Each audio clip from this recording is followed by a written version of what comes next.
লালনের গানের একটি বিশেষ বৈশিষ্ট্য, তার বেশিরভাগ গানের শেষে লালন নিজের নামে পদ রচনা করেছেন।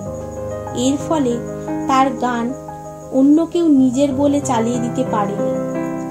জাত বিষয়ক একটি গানে লালন যেমন বলেছেন শেষ দিকে, গোপনে যে বেশ্যার ভাত খায় তাতে ধর্মের কি ক্ষতি হয়, লালন বলে জাত কারে কয় এই ভ্রম তো গেল না।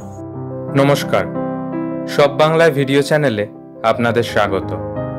আমাদের ভিডিও চ্যানেলে আমরা নিয়মিত তথ্যমূলক ভিডিও প্রকাশ করে থাকি। এই ধরনের তথ্যমূলক ভিডিও ভালো লাগলে লাইক করে আমাদের উৎসাহ দিন। লালন ফকির একজন বিখ্যাত বাউল সাধক, যিনি একাধারে সমাজ সংস্কারক, গীতিকার, সুরকার ও গায়ক ছিলেন। তিনি লালন সাঁই, লালন শাহ, মহাত্মা লালন নামেও পরিচিত। মানবতাকেই তিনি শ্রেষ্ঠ ধর্ম হিসেবে প্রতিষ্ঠিত করতে চেয়েছিলেন।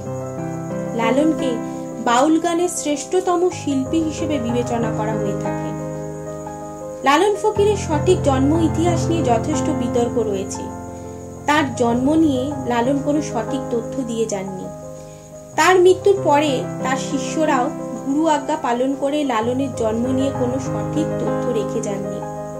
লালন গবেষকদের তার জন্ম সাল ও পরিচয় নিয়ে যথেষ্ট মতভেদ রয়েছে।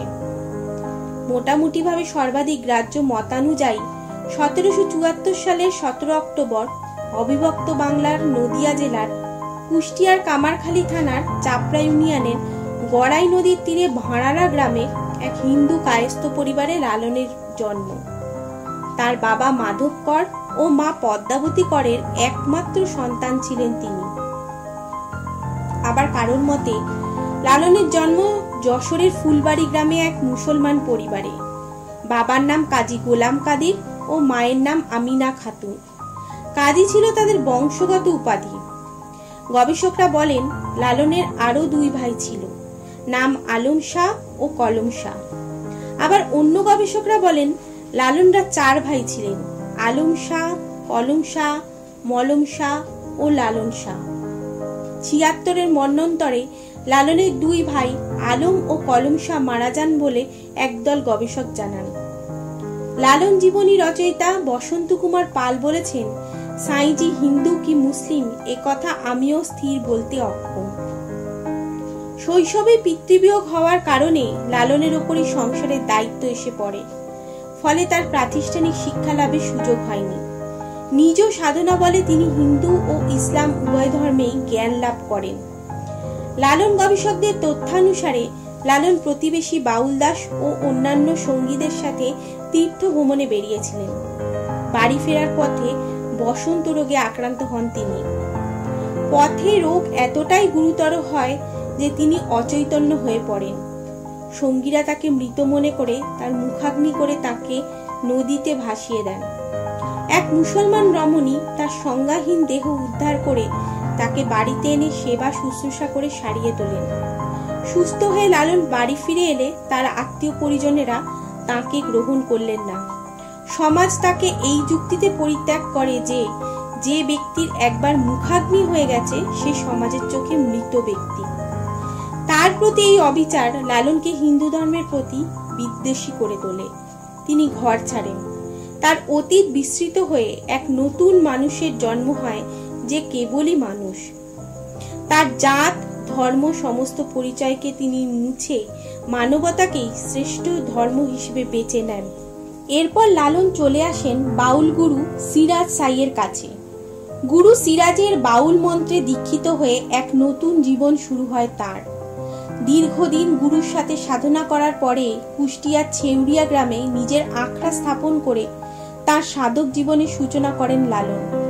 তার প্রায় 10,000 শিষ্য ছিল বলে জানা যায়। আখড়া গড়ার পরে তিনি বিয়ে করেন। তার স্ত্রীর নাম বিশাখা বলে জানা যায়। তবে এ নিয়েও যথেষ্ট বিতর্ক রয়েছে লালন গবেষকদের মধ্যে। লালন চেয়েছিলেন একটি অখণ্ড মানব মণ্ডলী গড়ে তুলতে। নিজেকে মানুষের জন্য মরমিয়া হয়ে প্রকাশ করতে চেয়েছিলেন। তার আধ্যাত্মিক চেতনা তার গানের মধ্যে দিয়ে সুস্পষ্ট হয়ে ওঠে। দেহতত্ত্ব ছিল তার ধর্মের মূল আধার। যেখানে দেহের অন্তরে থাকা আত্মাকে তিনি মনের মানুষ বলে অভিহিত করেছেন, আর দেহকে তার ঘর।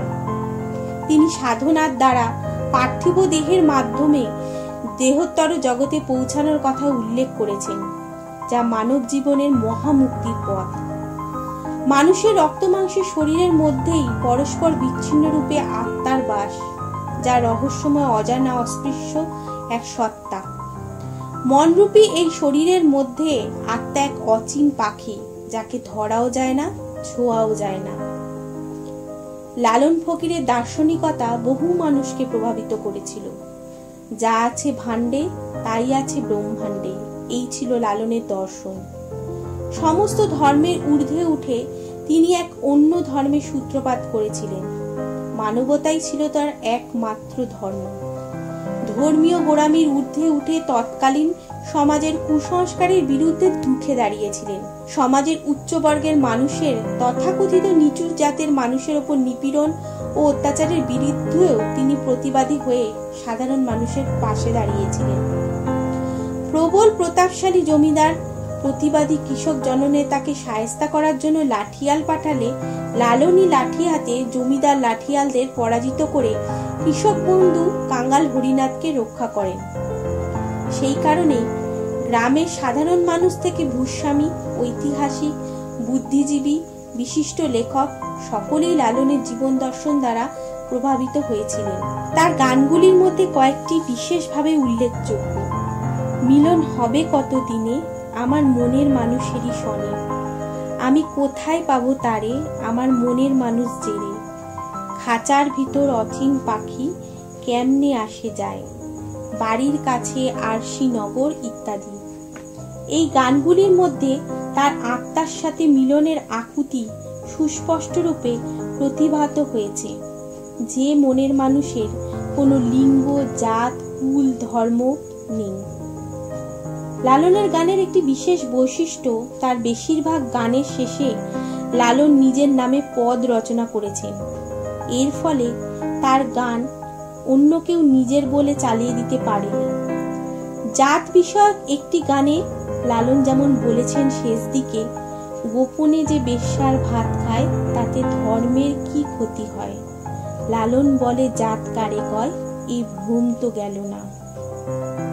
লালন এমন এক ব্যক্তিত্ব যাকে নিয়ে বহু আলোচনা সমালোচনা হয়েছে, তাকে নিয়ে রহস্যও কম নেই, কিন্তু সমাজে তার অবদান অনস্বীকার্য। বাউল সংস্কৃতিকে এক উচ্চ মার্গ প্রদান করেছে তার ভাবাদর্শ। সেই কারণেই তাকে বাউল সম্রাট বলে আখ্যায়িত করা হয়। তার জীবনীকে কেন্দ্র করে রচিত উপন্যাসগুলোর মধ্যে পরেশ ভট্টাচার্যের লেখা বাউল রাজার প্রেম অন্যতম। বিশিষ্ট সাহিত্যিক সুনীল গঙ্গোপাধ্যায় লালনের জীবনীকে কেন্দ্র করে লিখেছেন মনের মানুষ উপন্যাস, যা পরে ছায়াছবিও হয়। 1962 সালে তার জন্মস্থান কুষ্টিয়াতে লালন লোকসাহিত্য কেন্দ্র তৈরি হয়। 1972 সালে তৈরি হয় লালন একাডেমি। ঠাকুরবাড়ির সঙ্গেও লালনের সম্পর্ক ছিল। লালনের জন্মভূমি কুষ্টিয়ায় ছিল ঠাকুরবাড়ির জমিদারির অংশ। রবীন্দ্রনাথ ঠাকুরের দাদা জ্যোতিরেন্দ্রনাথ ঠাকুর লালনের গান শুনে তার সাথে নিজে উৎসাহিত হয়ে দেখা করেছিলেন। লালনের একমাত্র স্কেচটি জ্যোতিরেন্দ্রনাথ ঠাকুরের আঁকা, যাতে 1889 সাল 5ই মে তারিখ দেওয়া আছে। স্কেচটি বর্তমানে রবীন্দ্রভারতী বিশ্ববিদ্যালয়ে সংরক্ষিত রয়েছে। রবীন্দ্রনাথের সাথে লালনের কোনোদিন দেখা হয়েছিল কিনা তা নিয়েও যথেষ্ট বিতর্ক রয়েছে। তবে লালনের মৃত্যুর পর রবীন্দ্রনাথ পরের বছর কুষ্টিয়ার শিলাইদহে যান জমিদারির কাজ দেখাশোনা করার জন্য, এবং সেই সময় তিনি লালনের গান নিয়ে যথেষ্ট উৎসাহিত হয়ে পড়েন। আনুমানিক 17 অক্টোবর 1890 সালে লালন ফকিরের মৃত্যু হয় তার ছেউরিয়ার আখড়ায়। ভিডিওটি আপনাদের কেমন লাগলো আমাদের কমেন্ট করে জানান। এই ধরনের ভিডিও নিয়মিত পেতে আমাদের ইউটিউব চ্যানেলটি সাবস্ক্রাইব করুন আর আমাদের ফেসবুক পেজ লাইক করুন।